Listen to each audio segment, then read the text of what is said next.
1969년 7월 12일 아폴로 11호는 달 착륙에 성공했습니다. 그런데 이 달이 지구에 추락할 수도 있다는 천문학자들의 주장이 있습니다. 과연 지구에 달이 추락하면 어떤 일이 벌어질까? 인간들은 더 이상 우주선에 타지 않아도 달을 코앞에서 보고 달 표면을 밟아도 보고 만져도 볼 수 있을까?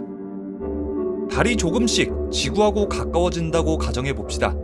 달이 가까워질수록 달의 중력이 지구에 영향을 미치게 되는데요. 우선 달의 중력이 만들어내는 조수간만의 차가 커집니다. 썰물 때는 갯벌과 육지의 면적이 전보다 훨씬 넓어지고 밀물 때는 바닷물이 평소보다 훨씬 높은 곳까지 올라오기 때문에 침수되는 육지도 많아집니다. 적도지방의 수많은 육지들은 바닷속으로 사라지게 될 거고, 극지방은 반대로 해수면이 낮아지면서 육지가 많아질 것입니다.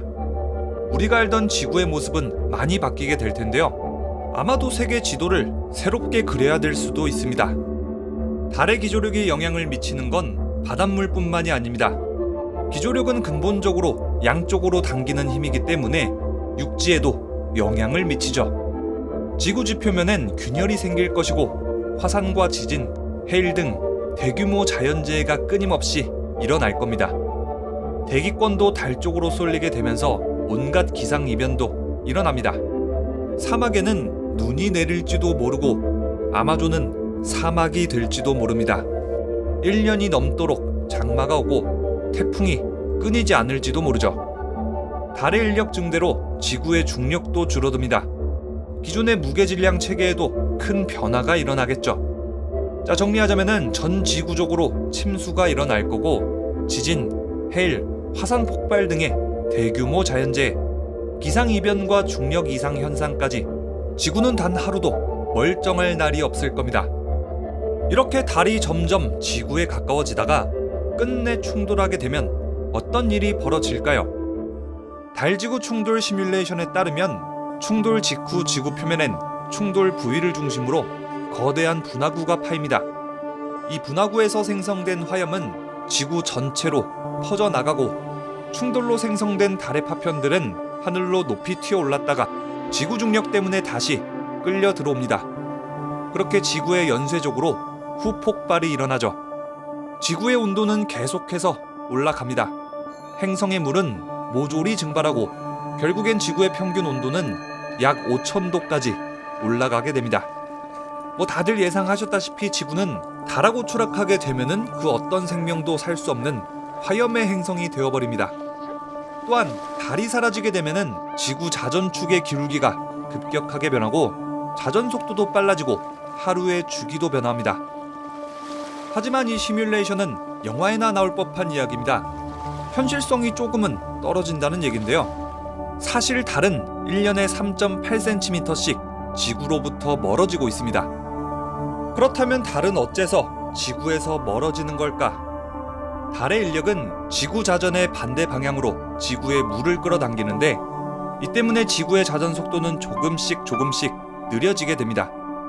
이렇게 지구의 자전 속도가 느려지면서 지구는 운동 에너지를 잃어가고, 반대로 달의 운동 에너지는 증가하면서 달 공전 속도는 높아지고 달의 공전 궤도가 커지면서 지구와 조금씩 멀어지고 있는 거죠.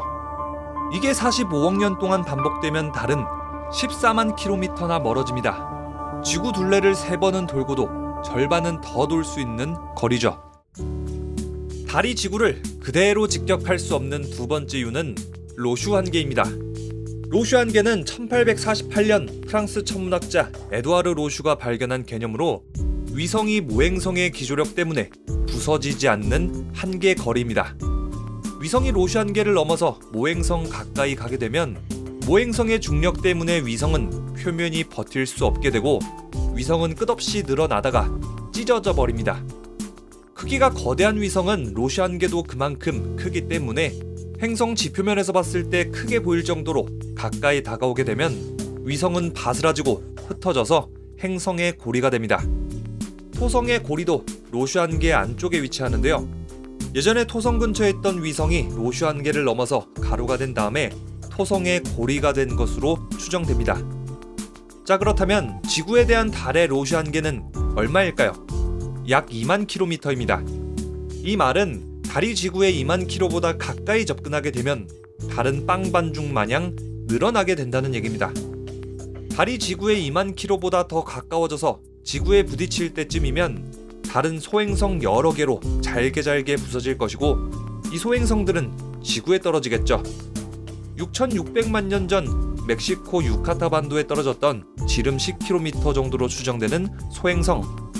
이 소행성이 지구를 충돌했던 당시 지구를 지배했던 생명체, 공룡을 포함해서 지구상의 생물 75%가량은 멸종했습니다. 자, 이렇게 작은 소행성이 하나만 지구에 충돌하더라도 지구의 생태계는 순식간에 지옥 불반도가 되는 겁니다. 자, 그런데 달의 지름은 무려 3,500km. 만약에 이 달이 지름 10km짜리 소행성으로 잘게 쪼개져서 떨어진다고 가정한다면 소행성만 약 4,287만 개가 지구에 떨어지게 됩니다. 하늘에서 끊임없이 별똥별이 떨어지고 폭죽놀이가 계속되는 거죠. 지구는 그야말로 지옥불 반도가 되는 겁니다. 만약에 정말로 이렇게 된다면은 인류 문명도 지구의 모든 생태계도 개박살이 나버리는 대참사가 벌어지겠죠. 자, 그래도 다행인 점은 계산상으로는 650억 년 안에는 달이 지구에 충돌할 일은 없다는 겁니다.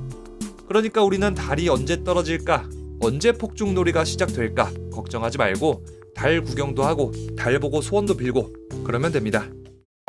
그런데 인류가 달에 가서 산다는 게 가능한 걸까? 달기지 건설은 정말로 현실적으로 가능한 걸까? 다음 콘텐츠는 영화 에드 아스트라로 알아보는 달기지 건설입니다.